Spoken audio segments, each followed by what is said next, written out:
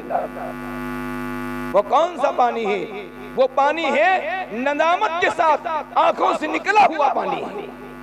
प्यारे भाई बुजुर्गों और दोस्तों, और ये पानी हर एक को मयसर भी नहीं होता।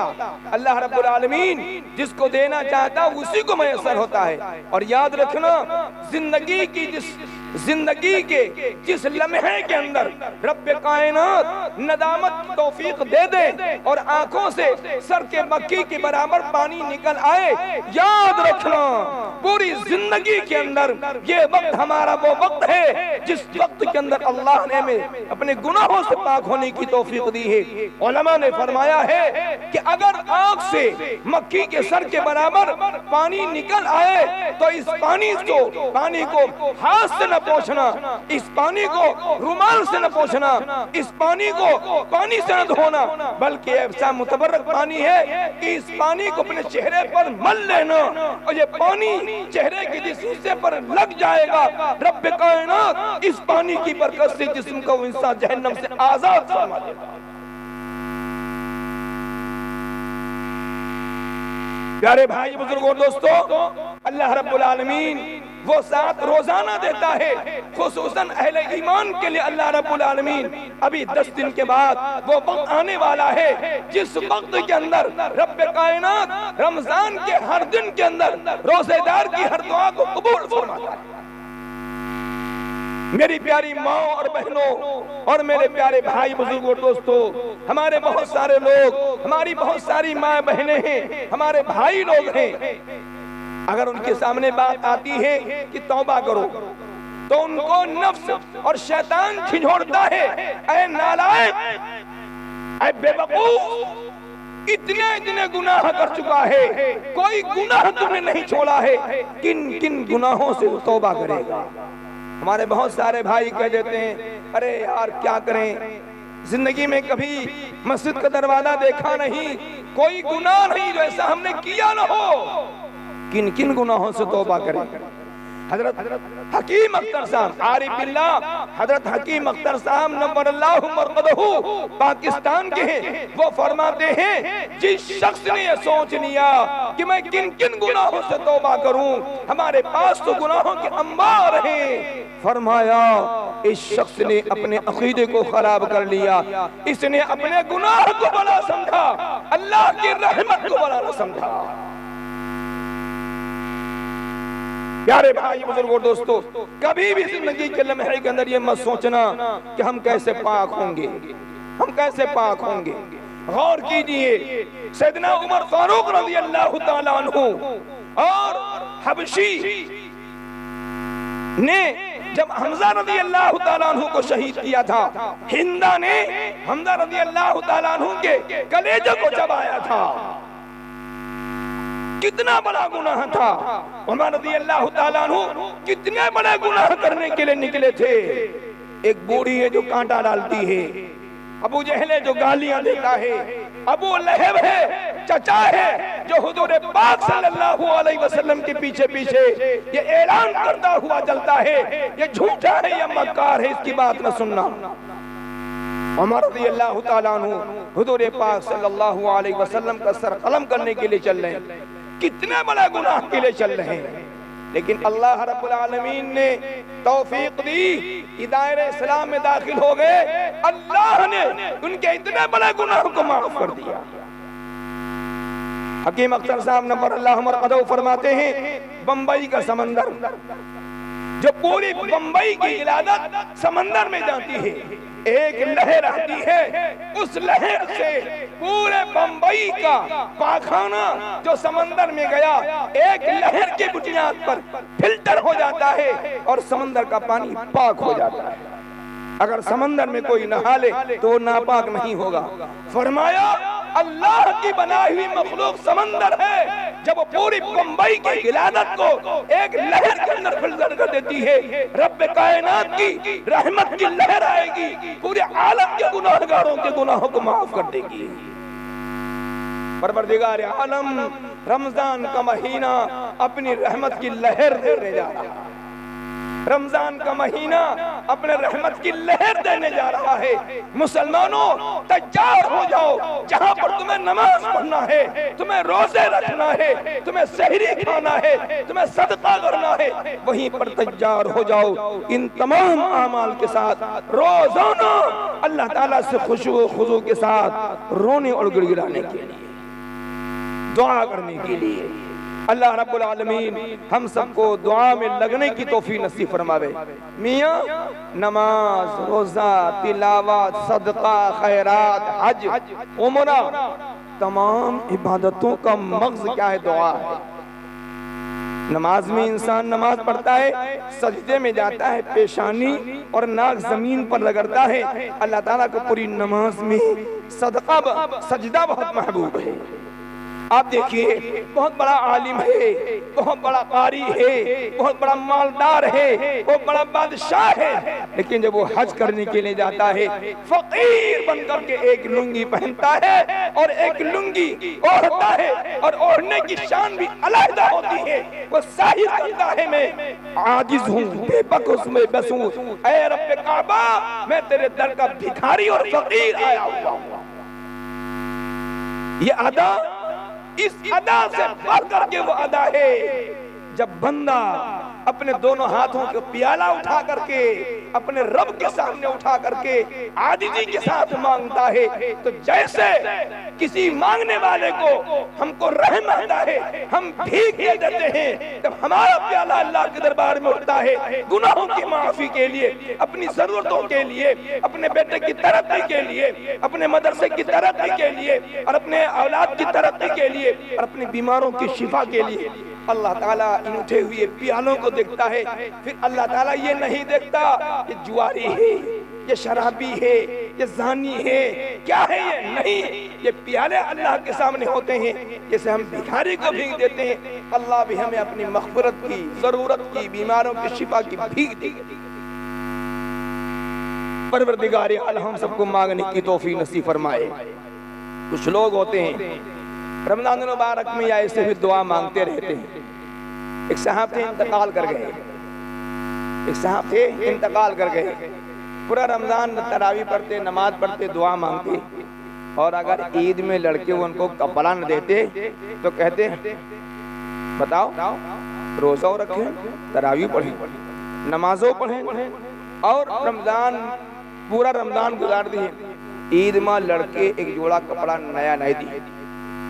मतलब का वो खाली के लिए करता है कि उनका नया जोड़ा मिला। बहुत से लोग हैं दुआ मांगते हैं, दुआ कबूल नहीं होती। कब तक मांगते हैं?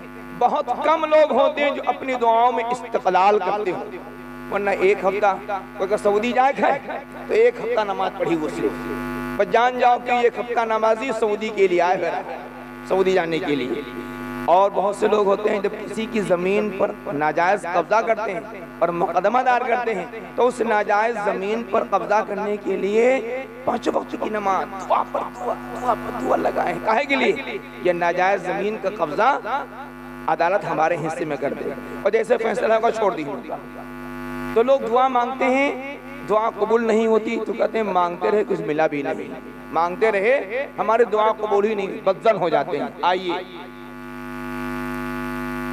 एक बादशाह गुजरे हैं, हजरत इब्राहिम इब्न अदहम रहमतुल्लाह अलैह। इब्राहिम इब्न अदहम रहमतुल्लाह, जो गालिबन बहलोल दाना रहमतुल्लाह अलैह के पीर थे। एक दिन जा रहे थे सफर में, बुजुर्गी अख्तियार कर ली थी, कहीं जा रहे थे सफर में, रात हो गई, जाड़े का मौसम था। एक मस्जिद में रुके तो मस्जिद वाले ने कहा बाहर निकलो, मस्जिद बंद करने जा रहे हैं। निकाल दिया उसने, बाहर निकल आए। ठंडक का जमाना था, सोचा कहाँ जाएं। बाहर निकले तो उस जमाने में होता था कि बड़े बड़े उमरा अपने बस्ती के लोगों के लिए जो है पानी गर्म करने के लिए आग की भट्टी जलाया करते थे। तो एक शख्स आग, उसमें भट्टी में आग जला रहा था, लकड़ी लगा रहा था वो।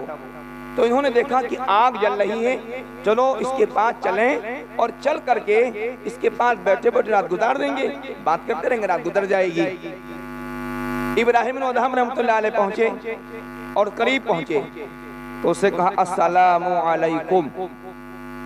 वो आग जला रहा, लकड़ी लगा रहा, सलाम का जवाब ना दिए। अब एक खड़े हैं, शायद घंटा 2 घंटा खड़े रहे होंगे। उसके बाद घंटे 2 घंटे के बाद उसने कहा वालेकुम अस्सलाम, जवाब दिया, खैरियत मालूम की, कहा आओ बैठ जाओ। बैठ गए वो, बातचीत होने लगी।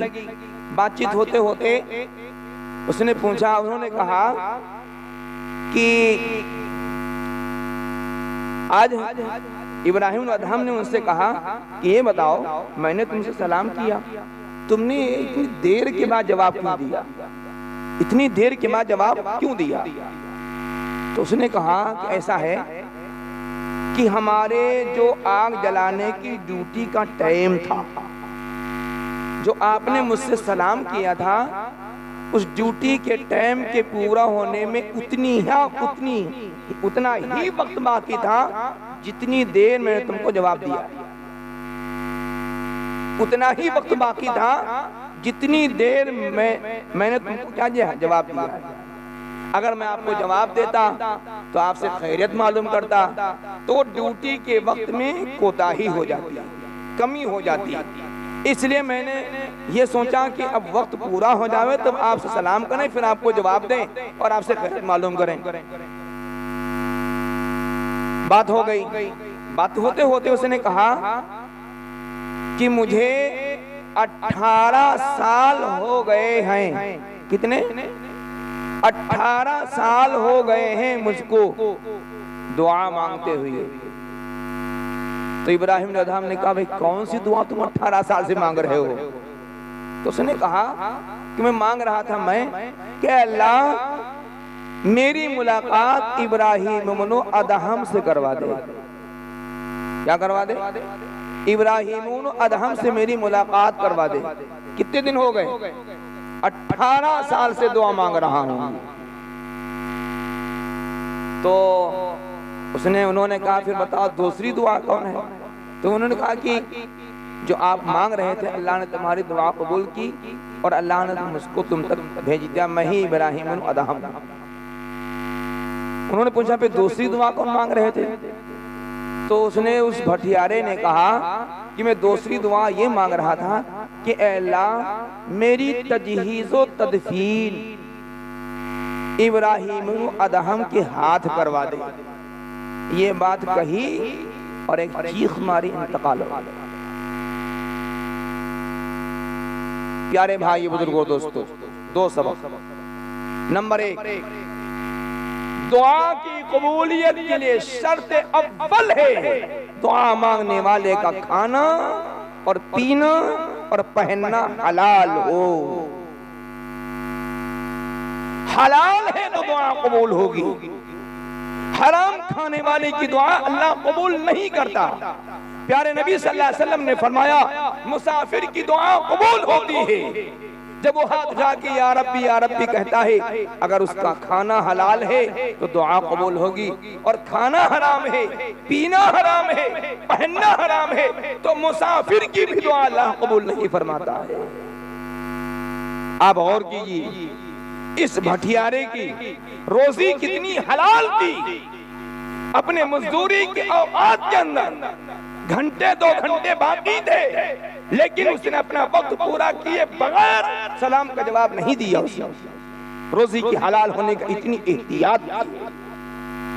अल्लाह रब्बुल आलमीन ने उसकी दुआ कबूल की। कितने दिनों के बाद? 18 साल के बाद। हम मुआफ होते तो 18 दिन 18 महीना बहुत है। 18 महीना बहुत है, बहुत है। महीना और हफ्ता तो हमारे लिए काफी हो जाता है। वो 18 साल से मांग रहा था वो।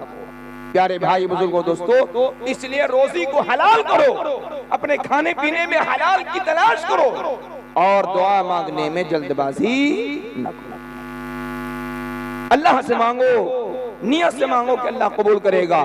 मांगते रहोगे अल्लाह कबूल करेगा उसको। और फरमाया दुआएं तकदीर को बदल दिया करती हैं, हालात बदल जाते हैं। दुआओं से गुरेज नहीं करना चाहिए। आ गया रमजान का महीना, सारी इबादतों के साथ हमें दुआ मांगना है। कुछ औकात ऐसे हैं जिनमें अल्लाह ताला बतौर खास कबूल फरमाता है। सुन लीजिए मेरी प्यारी माओ और मेरे प्यारे भाई बुजुर्गों दोस्तों। नंबर 1, सेहरी के वक्त, सेहरी खाने से पहले कम से कम 2 रकात नमाज तहज्जुद पढ़ने का एहतमाम करो। बगैर सेहरी के, बगैर तहज्जुद पढ़े सेहरी ना खाओ। अल्हम्दुलिल्लाह आपका जमाना तो बहुत अच्छा है, माइक से ऐलान होना शुरू हो जाता है। 1 आध घंटा पहले से ऐलान करने लगते हैं। हम कहीं से ऐलान सुने फौरन अपने बिस्तर को छोड़ करके वजू में लग जाएं और सबसे पहले 2 रकात नमाज, 4 रकात नमाज तहज्जुद की पढ़ करके अल्लाह से मांग करके फिर सेहरी। तहज्जुद के बाद अल्लाह रब्बुल आलमीन दुआ कबूल फरमाता है। और खुसूसी मुलाकात का वक्त ये है तहज्जुद का वक्त। अल्लाह रब्बुल आलमीन हर ईमान वाले को बसहूलत ये वक्त अता फरमा देता है। लेकिन हमारे बहुत सारे भाई, मेरी बहनें, बहुत सारी ऐसी बहुत देर से पहले से उठ जाएंगे, लेकिन नमाज में 2 रकात नहीं पढ़ेंगी।